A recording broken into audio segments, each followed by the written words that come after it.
नमस्कार दोस्तों and welcome back to my channel जहां आपको मिलता है सिर्फ और सिर्फ एंटरटेनमेंट। और आज मैं लाया हूं डूम वॉर का 5th इशू। तो यार वीडियो पे नए हो तो वीडियो को लाइक कर देना और चैनल को सब्सक्राइब कर देना। और साथ ही मेरे चैनल पर ज्वाइन बटन स्टार्ट हो गया है तो आप वहां से भी ज्वाइन कर सकते हो। और उसी के साथ अब आप मुझसे व्हाट्सएप पर जुड़ सकते हो जिसका लिंक मैं आपको डिस्क्रिप्शन में दे दूंगा। तो यार पिछले इशू में आपने देखा कि शूरी ने अपनी जी जान लगा दी है डूम को रोकने के लिए, लेकिन तभी उन सबको पता चलता है कि डूम के बनाए हुए नए डूम बॉट्स एडवांस होते जा रहे हैं। ये देखकर टचाला तय करता है कि डूम को हराने के लिए नई चाल अपनानी होगी और तब वो डेडपुल को खेल में उतारता है जो सीधा लैटवेरा घुसकर डूम पे हमला करता है। तो अब आगे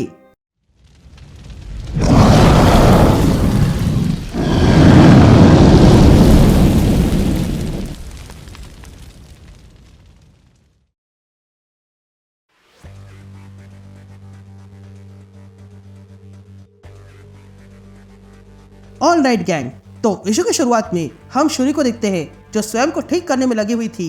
तभी वो टचाला को कांटेक्ट करती है और कहती है डूम के सारे बेस खत्म हो चुके हैं पर इसके लिए हमें बहुत बड़ी कीमत चुकानी पड़ी। मुझे पता नहीं कि हम इसे जीत कह सकते हैं या नहीं, पर इसमें हमारी हार पक्की है। हमारी डोना मिलांजे बहुत कम रह गई है, इसलिए हमें पता नहीं कि अगली बार जब हम लड़ने गए तो कोई बचेगा भी या नहीं। लेकिन इतना सब कुछ करने के बाद भी हमें सिर्फ डूम के चुराए हुए वाइब्रेनियम में से सिर्फ 8% वाइब्रेनियम मिला है। यह सुनते ही टचाला रीड से कहता है शूरी सही कर रही है। जब डूम ने स्टॉर्म और बाकी लोगों को इन्फेक्ट किया तब वो वकांडा टेक्नोलॉजी के बारे में जानता था। डूम हमें हर कदम पे मात दे रहा है। इस आदमी के कारण ही आज हमारे लोग अंत के निकट आ चुके हैं। तभी शूरी कहती है कि हमें अपने टैक्टिक्स बदलने होंगे। हमें डूम के नेटवर्क पर हमला करने से पहले डूम पर ही हमला करना होगा।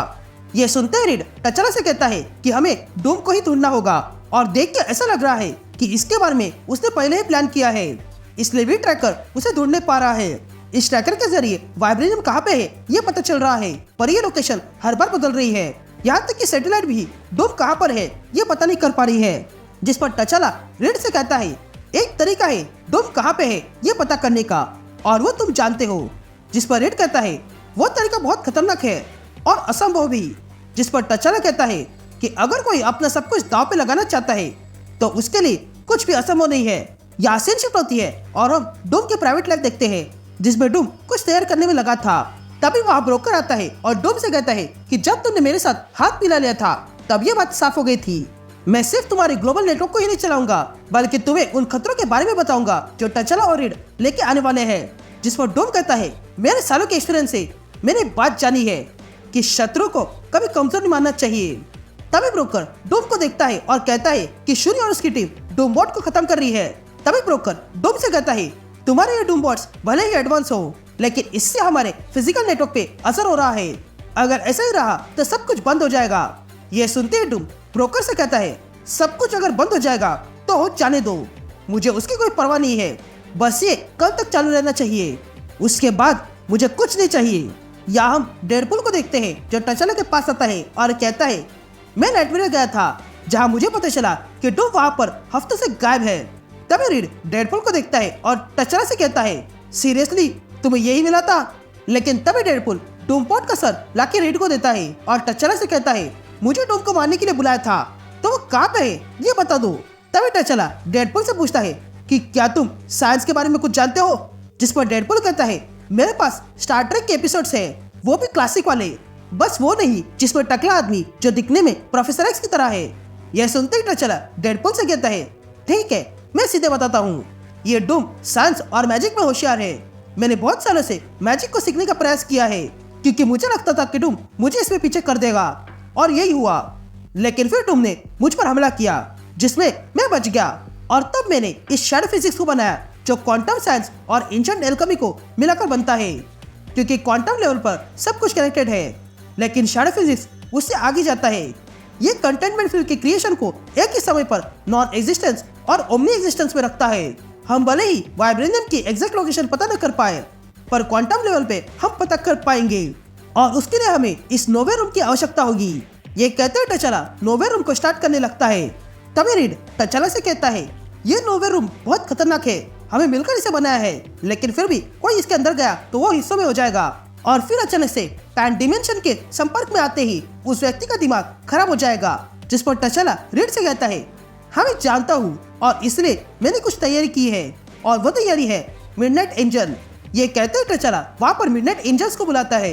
यहाँ दूसरी तरफ निक्स डोम के बैंकिंग रिकॉर्ड को हैक करते हुए शुरू से कहता है हमारे इतने बड़े हमले के बाद डोम को भारी नुकसान हुआ है।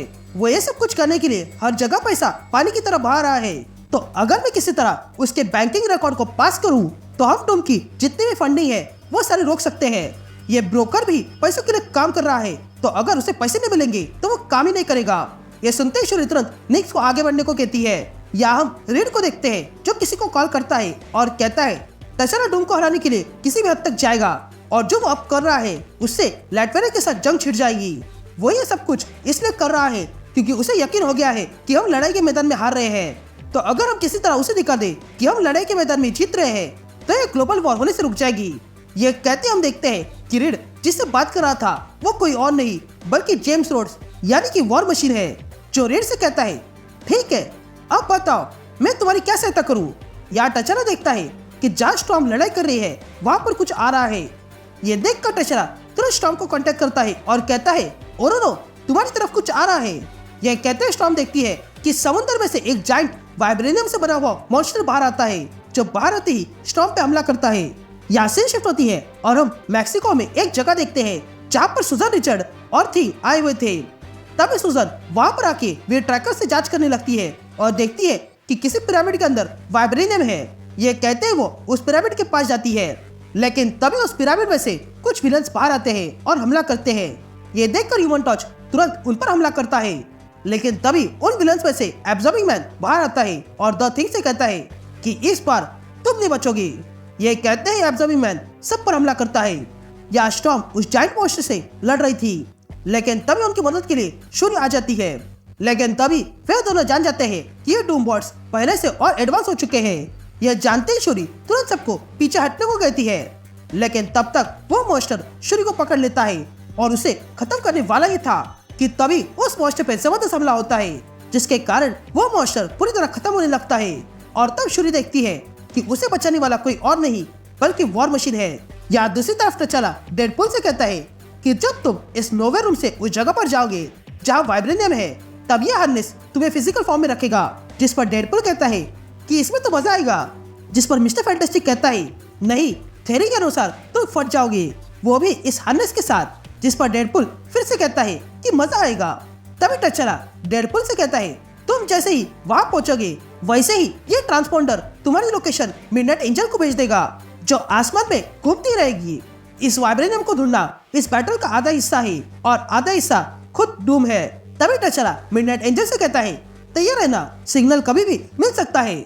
ये सुनते ही वे लोग तैयार रह जाते हैं। यहाँ डेडपूल उस नोवे रूम में चला जाता है तो वह दूसरी ओर शूरी रोड से कहती है मुझे नहीं लगा था कि टचला तुम्हें बुलाएगा। जिस पर रोडी कहता है कि टचला ने मुझे यहाँ नहीं बुलाया है, बल्कि मुझे तो किसी दोस्त ने इसके बारे में बताया था। तभी आगे रोडी कहता है कि मुझे पता चल गया है कि डूम ने क्या किया है। जिस पर शूरी कहती है हाँ और हम कुछ भी नहीं कर पाए, वो हर पल स्ट्रॉन्ग होते जा रहा है।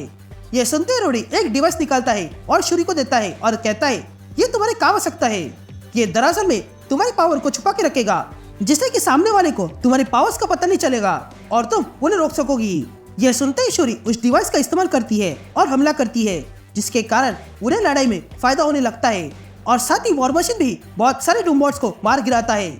या ब्रोकर को पता चलता है कि उनके सिस्टम में कोई घुस चुका है, लेकिन इससे पहले वो कुछ कर सके निक्स ब्रोकर के सिस्टम से सारे पैसे साफ कर देता है। ये देखकर ब्रोकर डर जाता है क्योंकि ये पैसे डूम के थे और डूम अब उसे नहीं छोड़ेगा। यहाँ डेडपूल नोवे रूम से होते हुए कहीं पर आता है और देखता है कि वो टूटा फूटा सा था, लेकिन अगले पल वो ठीक हो जाता है। तभी वहां आने के बाद डेडपूल वही बैठ जाता है और देखता है कि उसका लोकेशन मिडनाइट एंजल तक पहुंच चुका था। या हम मिडनाइट एंजल्स को देखते हैं जिन्हें डेडपूल का लोकेशन मिल गया है और तब वे लोग टचला को इसके बारे में अपडेट कर देते हैं। तभी देखकर रीड टचला से कहता है ये सारा का सारा वाइब्रेनियम डूम ने लैटवेरिया में लाया है, अगर हम वो लाने गए तो ये जंग की चुनौती होगी। जिस पर टचला कहता है कि क्या होगा इससे मुझे कोई फर्क नहीं पड़ता है, इस डूम ने मेरे बहुत से लोगों को मारा है और मुझे ह्यूमिलेट किया है, इसलिए अगर जंग ही इसका इलाज है तो यही सही, अब मुझे जंग करने से कोई रोक नहीं सकता है। यहाँ डेडपूल बैठा हुआ था और तब वहाँ पर कोई आ जाता है। ये देखकर डेडपूल कुछ करे उससे पहले ही वो आदमी डेडपुल का गला पकड़कर उसे ऊपर उठाता है और तब हम देखते हैं कि वो आदमी कोई और नहीं बल्कि वाइब्रेनियम का आर्मर पहने हुए डूम था। And that's it. ये इशू यही कंटिन्यू होता है।